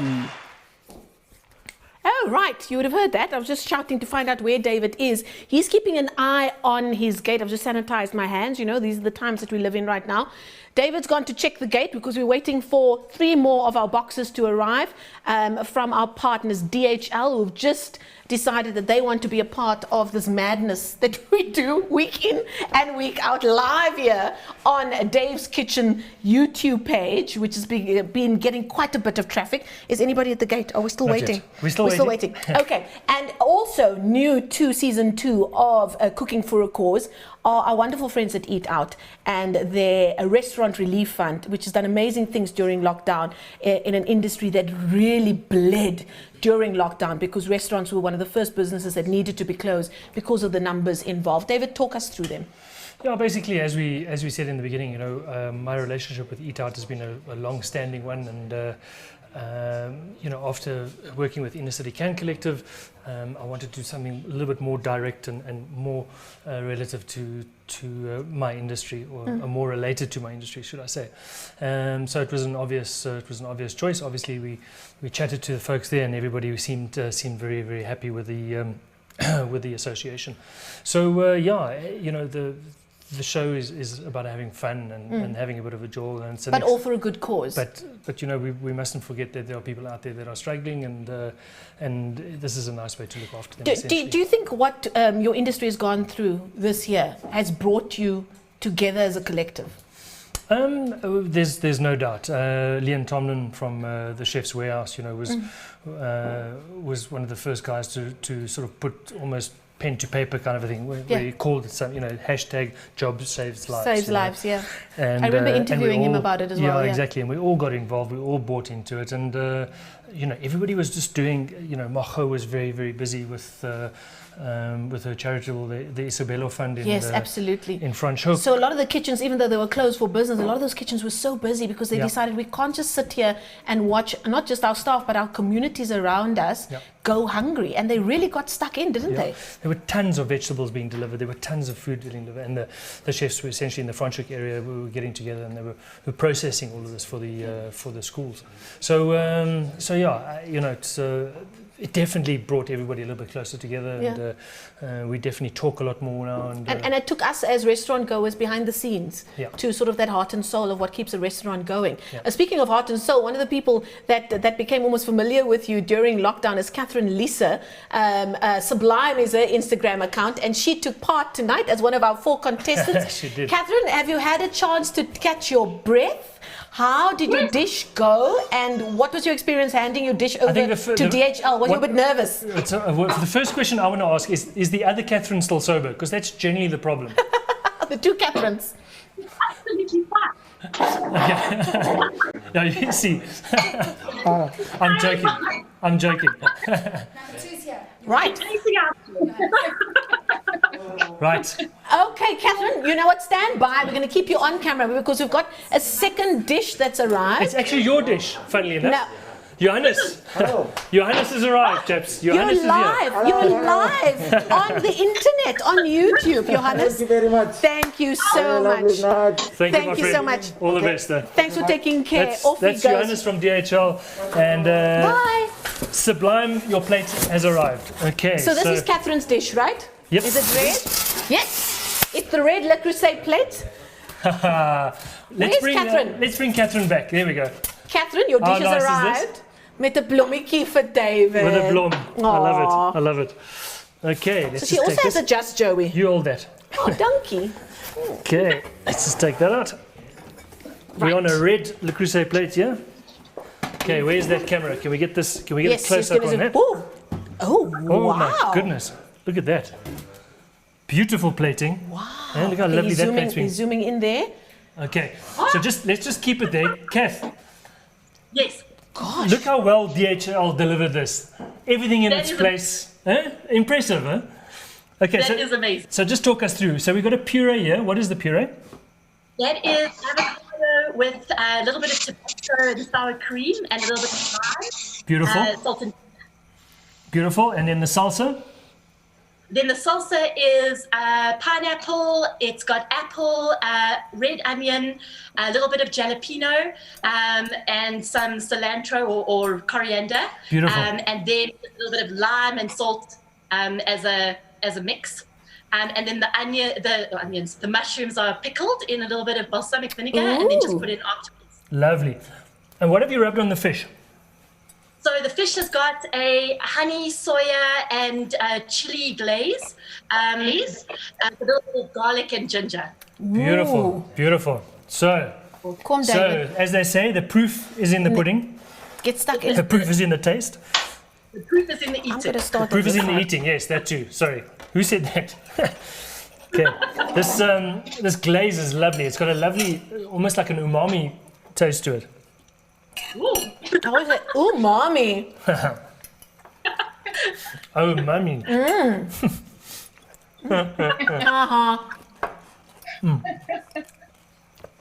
Oh, delicious.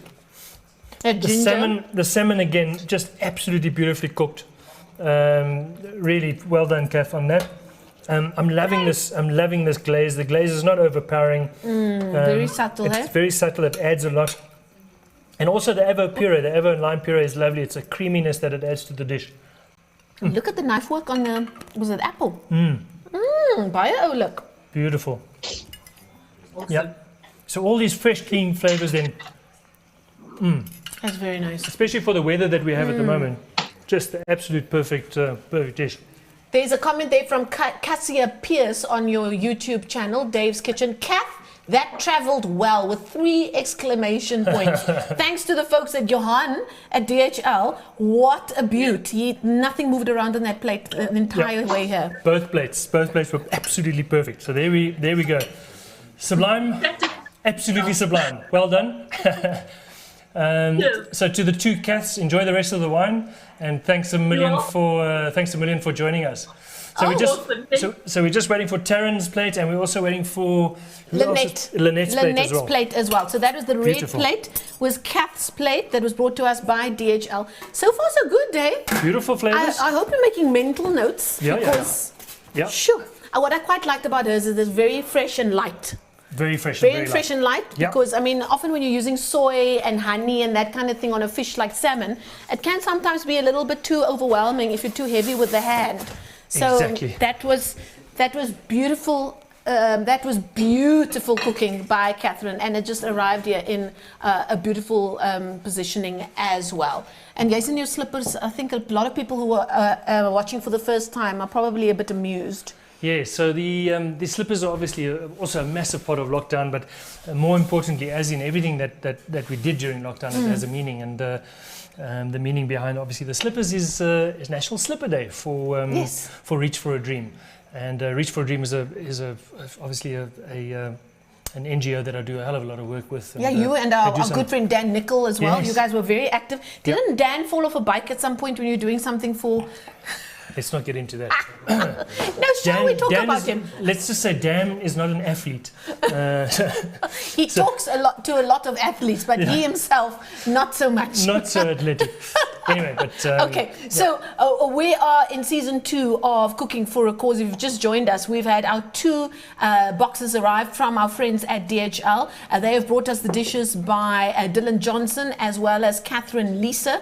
Beautiful work on the salmon, and that's what with salmon. I always test a restaurant by how they do their salmon. Yeah, there's a few things. And the 2 of them have done pretty well, haven't they? Yeah, definitely. Except I would have liked a crispy skin. Yeah. But that's something we can learn still. But the skin was crispy, but they basically what they did is they served the skin side down. Then the sauce makes it a bit more soggy. Just turn it over, just keep it nice and crisp, and it will definitely work. I think there's a few, talk about testing restaurants by their dishes. Risotto is a big one. If you go to a restaurant and you test their worth, it's always the risotto. Like how is that risotto cooked? Is it still al dente? Is it still creamy? The other thing I like to test them with is eggs Benedict. Yes. And a hollandaise sauce. Yeah, exactly. And come my hollandaise sauce at a pakkie or as well. But you taught us how to make hollandaise sauce during lockdown. Didn't you do hollandaise sauce? I actually didn't. No. You know what sauce I made that you showed me for the first time was from a Caesar salad? Yes. Because I'd never done the dressing. I've never done that from scratch. My goodness, what a difference it makes when you make it yourself.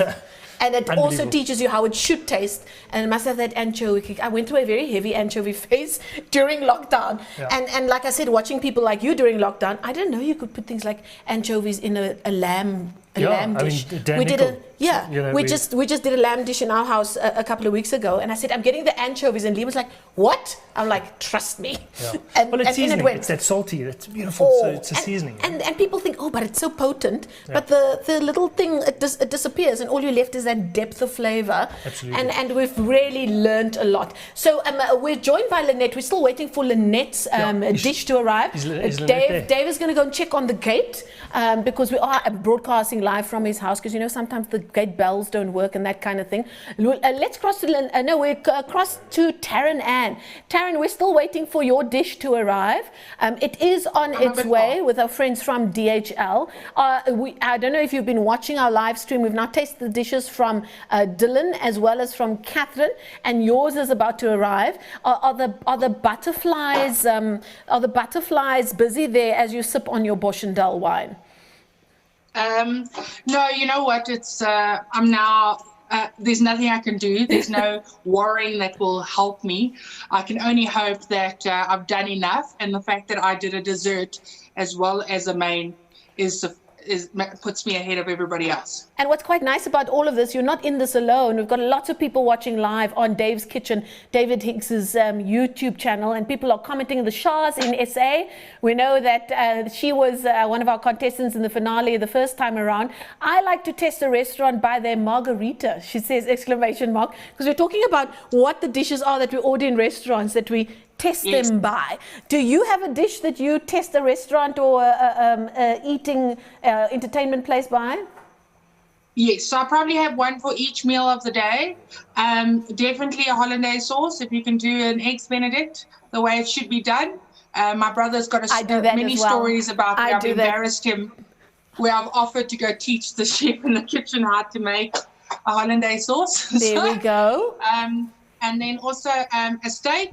I'm very particular with my medium rare, and a lot of restaurants think they're doing it right, but they're not. So those are probably the two biggest. The rest I'm pretty easy. I'll never send a plate back. I studied hospitality, so I know that there are sometimes people that when you send stuff back, but you can give constructive criticism though as a paying customer, and you can do it in a nice way.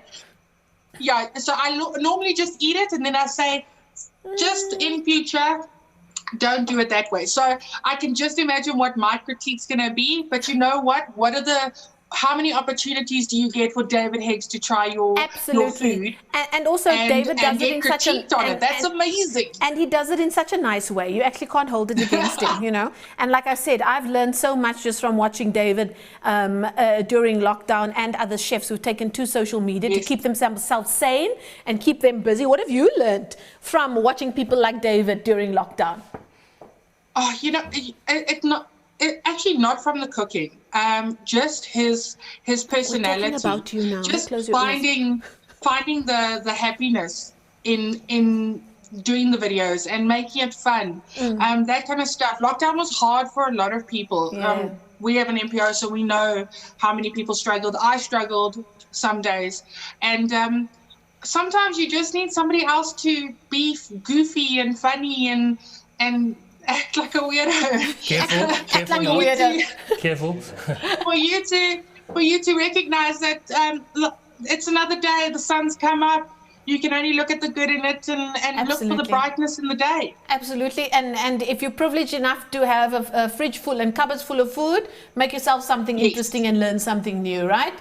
Thank you so much. I cannot tell you how many families, middle-class families, that both people lost their jobs, were coming to us and had nothing. And through that experience, could not even feed their children. And through that experience, I mean, you talk about the middle class going through that experience and realizing those who are even worse off, how they put food on the table every day, So even outside of lockdown. I always use the middle class as an example because day to day everybody struggles, especially on the lower class.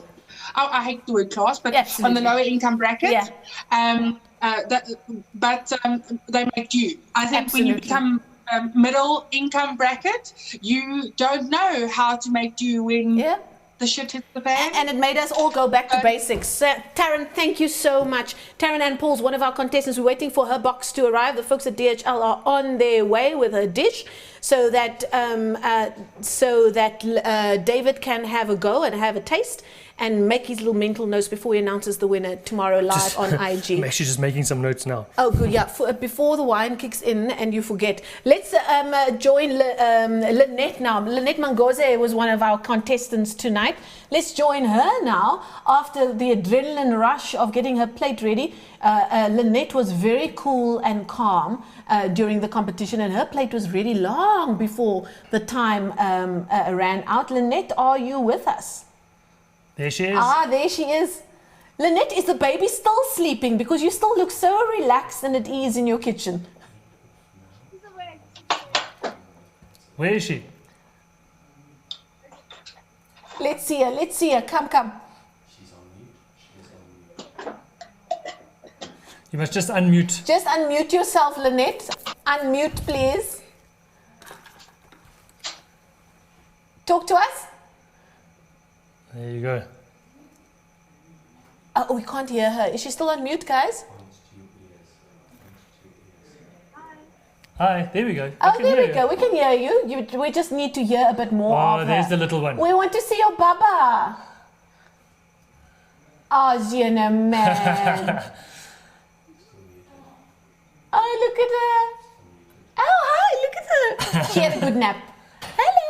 Hi. Okay. All right. That's Lynette. Lynette, thank you so much. We can't seem to be hearing you, so we're going to let you go for now as we wait Lynette's dish as well. And that's been one of the great things about cooking for a cause, hey David. I mean, families getting involved, kids getting involved. I remember one of our contestants last time around, she had her husband, they had, of course, remember we had power outages as well in the middle of it. And he managed to find a big light for her. And then she called him onto the camera and she says, this is my vendor king. He is the love of my life. And I was like, oh, look at us being all like goofy and lovey-dovey on a cooking show. We've never seen that before, but we saw a few things that you've never seen before, didn't we? No, yeah, I think it's just you know, I think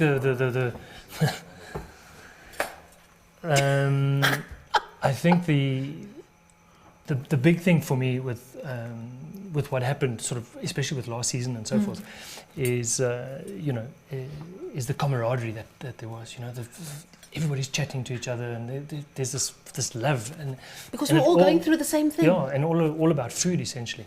Anyway, listen, chaps. Basically, we can't wait any longer.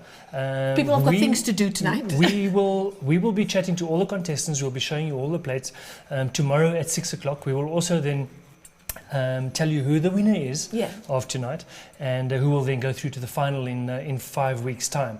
So just to our sponsors, to everybody involved. I love this format of show. I love that it's live, and I love that there's it's a bit mad. That it's a bit mad, but obviously now we just want to entertain people. Absolutely. So while we wait for those last two dishes to arrive, you'll find out more about them tomorrow night when David will announce the winners of both tonight's cook-off as well as our virtual competition. Remember, if you're outside of Johannesburg and you want to take part, take a note of what the ingredients were tonight, make your dish and tag David Higgs's Instagram account as well as Premier Lifestyle SA. With thanks to our cause for tonight, Eat Out Restaurant Relief Fund. Go onto social media and find out more about them and contribute where you can. And of course, our partners at DHL, Food Lovers Eatery, Fatties and Monies, Bosch and Dull Wines, as well as Bacardi, who brought us Cocktails with Dave and George, which we cannot forget, and you're still sipping on it. Do stay with us. Next Monday night, we'll bring you a fresh batch of 4 contestants, and tomorrow night at 6 o'clock, find out who the winners are live on his Instagram account. Hy's altyd daar. If he's not at the restaurants or on his bicycle, he's on Instagram. So best you tune in then to find out more. Thanks for being with us tonight. Till next time, goodbye. Cheers, everybody. I will post on my Instagram now, on the Instagram stories. I'll post some of the Quicket links so that you can donate to the restaurant relief fund. Absolutely. Thanks, Ciao. everybody.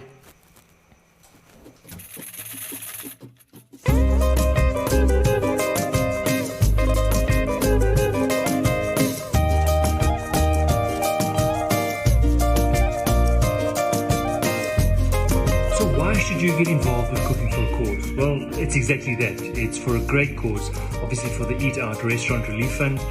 You can see all the details on their website. But it really is about it's about making new friends. It's about a little cooking community, and it's a way to share your skills and your ideas with others. So if you're a food blogger, if you're a foodie, if you just enjoy cooking, and you want to test your skills against others and have a bit of fun more than anything. Yes, obviously there's little prizes and stuff involved, but that's not really what this is about. This is about a feel-good. This is about reminding us what food does for us as people, bringing us together, making us laugh, and having a bit of fun in the kitchen. That's really what Cooking for a Cause is about.